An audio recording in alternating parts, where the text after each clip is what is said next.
मालुंजे तालुका श्रीरामपूर इथं वाळूची अवैध वाहतूक करणाऱ्याविरुद्ध गुन्हे शाखेची कारवाई. आरोपीकडनं 8,40,000 रुपये किमतीचा मुद्देमाल जप्त.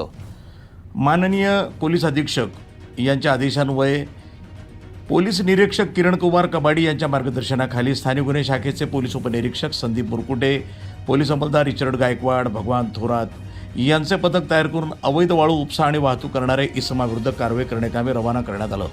दिनांक 20/5/2026 रोजी रात्री स्थानिक गुन्हे शाखेचे पथक श्रीरामपूर तालुका पोलीस स्टेशन हद्दीमध्ये पेट्रोलिंग करून अवैध धंद्याची माहिती काढत असताना पथकास गुप्त बातमीदारामार्फत एक इसम हा डंपरमध्ये मालुंजे गावचे शिवारातील प्रवरा नदी पात्रातनं वाळूचा उपसा करून तिची चोरटी वाहतूक करत असल्याची माहिती मिळाली. पथकानं तात्काळ मालुंजा गावचे शिवारातील बस स्टँडजवळ जाऊन सापळा लावून थांबले असता तिथं एक डंपर येताना दिसला. पथकानं सदर डंपर थांबवून चालकास ताब्यात घेऊन त्याचं नाव आणि गाव विचारलं असता त्यानं त्याचं नाव निलेश वसंत गायकवाड, वय 25 वर्ष, राहणार मालुंजे तालुका श्रीरामपूर असं असल्याचं सांगितलं.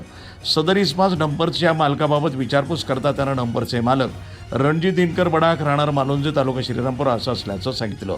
आरोपीच्या कब्जातनं 40,000 रुपये किमतीचे 4 ब्रास वाळू, 8 लाख रुपये किमतीचा एक टाटा कंपनीचा डंपर असा एकूण 8,40,000 रुपये किमतीचा मुद्देमाल जप्त करण्यात आला आहे. ताब्यातील आरोपीविरुद्ध श्रीरामपूर तालुका पोलीस ठाणे गुन्हा रजिस्टर नंबर 192/2026 भारतीय न्याय संहिता 2023 कलम 303(2)(3)(5) याप्रमाणे गुन्हा दाखल करण्यात आला असून पुढील तपास श्रीरामपूर तालुका पोलीस ठाणे हे करत आहे. वृत्त संपादन विभाग, न्यूज टुडे 24, श्रीरामपूर.